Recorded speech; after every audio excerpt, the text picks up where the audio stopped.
Kibite, merong nag-request dito ng step-by-step makeup tutorial. But this time, magpo-focus tayo sa eyes and nose contour. Kasi alam ko, mostly talaga, isa sa pinaka-difficult talagang gawin yung eye makeup. Lalo na yung ditong eggyosal na yan.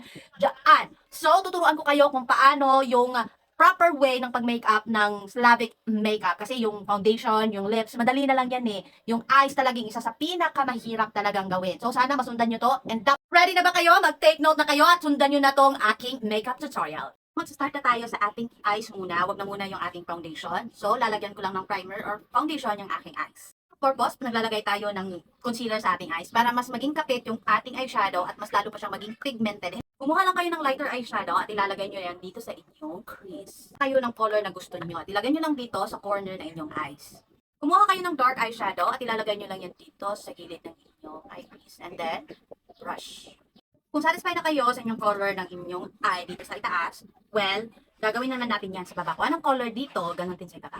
Note nga pala, half lang ng eyes ninyo ang dapat ng eyeshadow. Sa cat crease naman tayo, yung cat crease, diba dito yan, pa ganyan. So, baliktad yung cat crease natin. Dito sa nose mo banda, gaganyanin natin yan. Matakot na masyadong harsh ng inyong nalagay na cat crease dyan sa gilid ng inyong nose kasi iba-brush pa natin yan ng fluffy brush. So, we will proceed to our eggyosal. Pag gumagawa kayo ng eggyosal, ganito dapat yung eyes. Nakikita nyo ba? Kung wala kayong eye bag, pilitin nyo. Dapat ganyan. After ng eggyosal, maglalagay naman tayo ng white eyeshadow. Maglalagay na tayo. Dahan-dahan lang.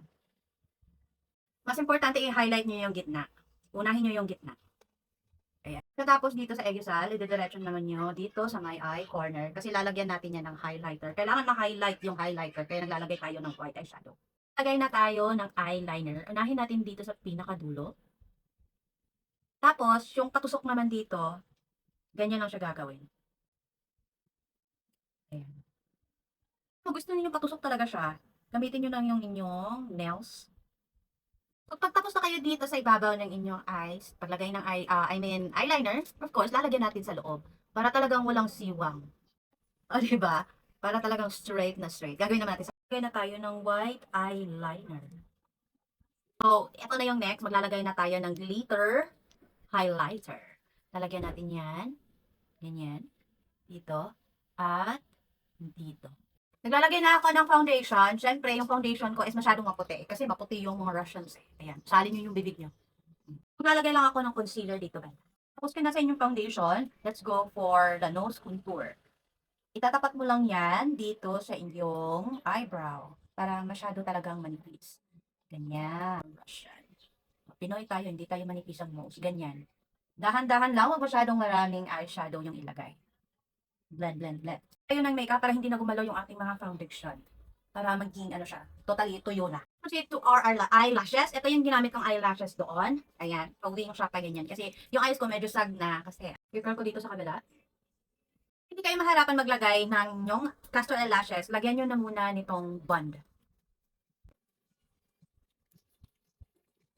Lagyan nyo rin ng konting band yung cluster eyelashes nyo. Konting-konti lang. Dito naman ako maglagay ng aking cluster eyelashes. Closer to the eyelash talaga. Kaya ng pang-filled para hindi siya malagay. Highlighter na kayo. Ako na highlighter. Yes, highlighter na muna. Ako, blonde. Set ang inyong face. Kasi ako, medyo sama yung face ko. Igaganyan nyo. O, diba? Para fresh lang, parang nasa snow talaga tayo, lalagyan natin yan dito. Spread lang natin ng konti. Hindi naman masyadong flat yung ating face, maglalagay tayo ng bronzer. Bronzer here, bronzer there, bronzer everywhere. Let's go for our eyebrows. Ibabrush nyo lang yan para walang pamumuo mamaya pag naglagay na tayo. Sa ating eyebrows, ito nga pala yun, nung lasting na to at napakatagal mauwi.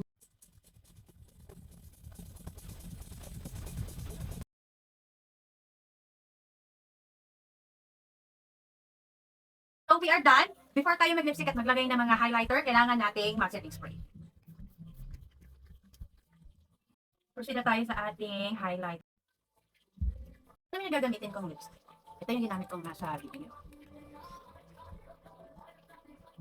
Sa lips naman, kailangan overlap yung lipstick para flat titingnan yung lips, diba? Tulad yun. Kailangan ko ng aking contact lens. Ano, diba?